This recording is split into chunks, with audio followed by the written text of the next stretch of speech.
nó tụi anh ấy bỏ nó bỏ coi nó không vào và tụi nhung bỏ coi rồi rồi xong thế nó sẽ sắp tới này à đã khá cho là nó tụi nhung không biết tôi sát tí này à tôi đang cái gì tụi nhung không biết bây giờ chẳng đi sao này à đấy xin mà có tao có cái luôn thì nó có do luôn thì nó cứ tôi là thằng mà tròn đầu đuôi này à sẽ bởi đôi chán này à tờ trà nó tôi biết tờ trà sẽ bởi đôi chán à tôi bỏ coi nó có thấy rồi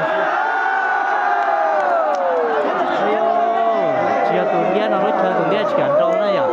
mình nó khỏi tiền mình đâu tôi biết nó chơi tôi bỏ phơi quý dân như sao này à tôi bỏ phơi sứ tôi nói rồi tới xe chả thấy nó tôi đâu thể nói